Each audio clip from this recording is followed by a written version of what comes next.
Hey, bonjour tout le monde, moi c'est Trib et vous êtes sur la chaîne du food. Alors aujourd'hui je vais vous donner des petits conseils pour bien réussir votre compote de pommes maison avec les bonnes pommes du jardin. J'étais dans le Périgord il y a pas si longtemps que ça, donc en automne, et il y avait dans le jardin ce magnifique pommier, super généreux en fruits. Alors, on se dit souvent que les fruits, que les pommes, je veux dire, dans les jardins comme ça, on les mange, là, ah, c'est pas bon et tout, dégueulasse et tout. Et bah là, eh non, et là, elles étaient super bonnes, un petit peu sucrées, parfaites. Donc, parfaites pour faire une compote de pommes. Du coup, une fois la cueillette faite, on peut commencer à les découper et à les couper en morceaux. Très important, très très important de faire des morceaux de la même taille pour avoir une cuisson uniforme. C'est super important. Donc on découpe, on fait goûter à tout le monde, on fait participer tout le monde, on fait participer ma fille aussi qui, attention, hop, ça tombe par terre ma chérie, va falloir le ramasser. On va éviter de le remettre dans la casserole. Mais c'est aussi très important de goûter, et oui, parce que c'est ça qui va déterminer le fait qu'on met plus ou moins de sucre par la suite.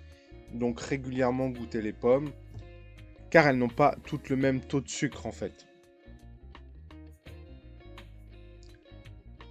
Ensuite, on va récupérer le jus d'un citron. Donc, on prend un citron, vous coupez le citron en deux et vous pressez tout ça, vous mettez dans la casserole.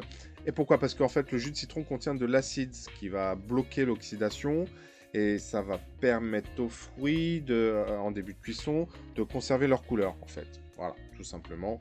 Euh, Ça sert à ça.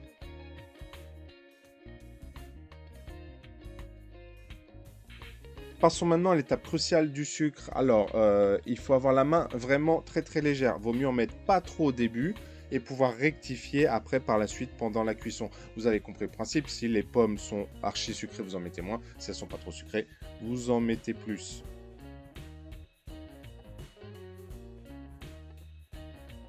Vous mettez ensuite tout ça sur le feu. Vous faites un feu doux. Faut y aller tranquille. Prendre son temps. On n'est pas pressé. Ensuite, on écrase le tout.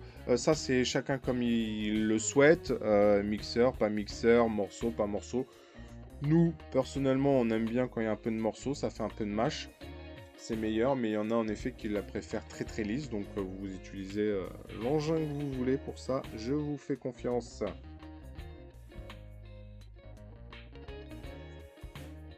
Et voilà, regardez-moi cette belle compote de pommes.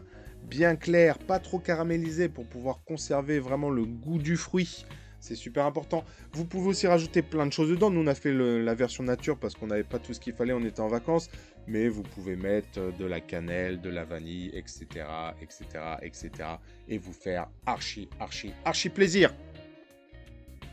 Voilà, c'est tout pour moi. J'espère que mes conseils vous serviront. N'hésitez pas à me mettre des coms et à me parler de vos pommes. Aussi à vous abonner, c'est super important. Allez, je vous embrasse. Ciao, bise.